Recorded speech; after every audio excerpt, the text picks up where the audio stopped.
Assalamu alaikum students. Today we are going to learn about pronouns. Pronouns are the words which are used instead of names while speaking or writing.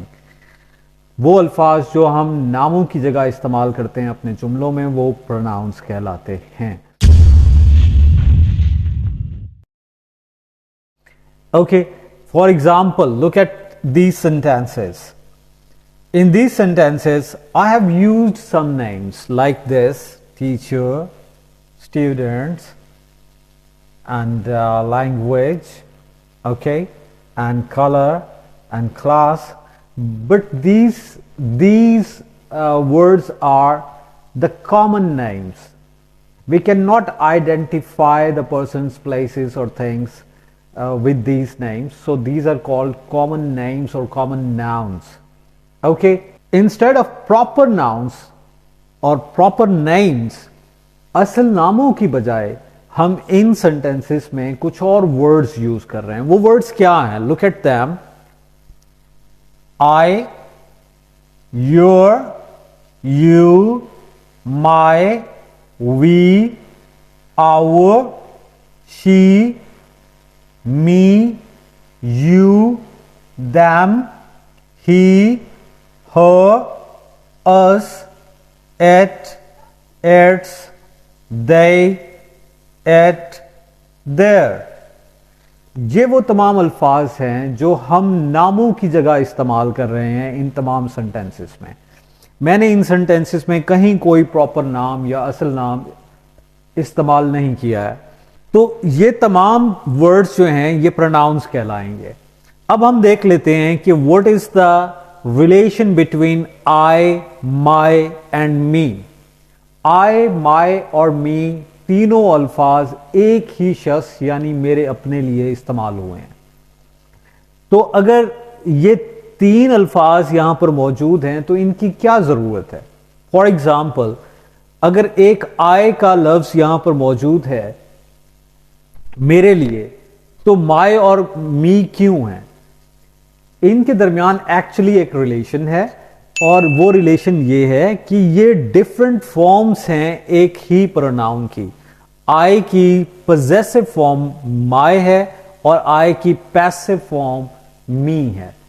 ठीक है, इनको हम मी को हम objective form भी कहते हैं और इसी तरह से आई को हम सब्जेक्टिव या एक्टिव फॉर्म कह सकते हैं. तो इनके मुताबिक हमारे पास प्रोनाउंस का एक टेबल है जिसमें आई फर्स्ट पर्सन प्रोनाउन है और first person pronoun means here कि अगर मैं आपसे बात कर रहा हूं तो मेरे लिए सबसे इंपॉर्टेंट और पहला शख्स मैं खुद हूं. आप मेरे लिए सेकंड पर्सन हैं और इसी तरह अगर मैं उनके बारे में बात कर रहा हूं या उनके बारे में बात कर रहा हूं तो वो मेरे लिए थर्ड पर्सन है. ठीक है, तो अब इन तीन कैटेगरीज में हमारे पास तीन फॉर्म्स ऑफ प्रोनाउंस हैं. ठीक, फर्स्ट पर्सन प्रोनाउंस में हम देखते हैं कि सिंगुलर के लिए आई यूज हो रहा है और प्लूरल के लिए वी यूज हो रहा है. ठीक है, आई और वी दोनों सब्जेक्टिव फॉर्म्स हैं प्रोनाउन की. इसके साथ जब हम आगे चलते हैं तो देखते हैं कि आई की पॉजेसिव फॉर्म माई है और पैसिव फॉर्म मी है. इसी तरह यू हमारे पास सब्जेक्टिव फॉर्म है और इसकी पैसिव फॉर्म योर है और इसकी फिर पॉजेसिव फॉर्म योर है और इसकी पैसिव फॉर्म फिर यू है. ठीक है, वी सब्जेक्टिव फॉर्म है, इसकी पॉजेसिव फॉर्म हमारे पास आवर है और इसी तरह से इसकी जो पैसिव फॉर्म है वो हमारे पास अस है. ठीक है, आगे चलें.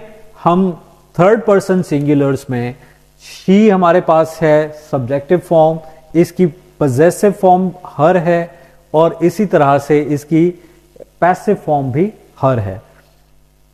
ही हमारे पास सिंगुलर है for male, third person singular for male, तो उसकी पॉजेसिव फॉर्म हिज और उसकी पैसिव फॉर्म हिम होगी.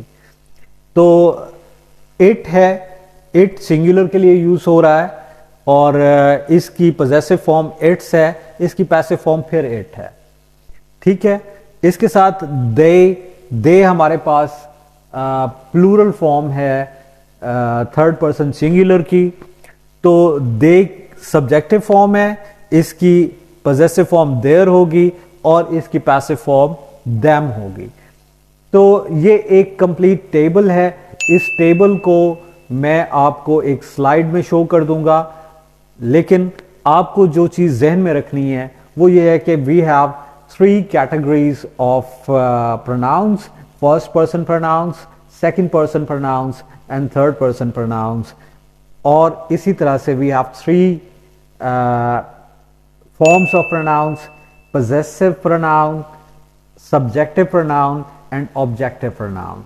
Okay, so they have different forms, pronouns have different forms, and you have to remember these forms, and you have to know how they are used in different sentences. As I have used 2, 3 or 4 pronouns at the same time in a single sentence. ठीक है, तो अगर आपको इनके meanings clear होंगे और इनकी forms clear होंगी तो आप इनको प्रॉपरली यूटिलाइज कर सकेंगे अपने सेंटेंसेस में। Thank you very much.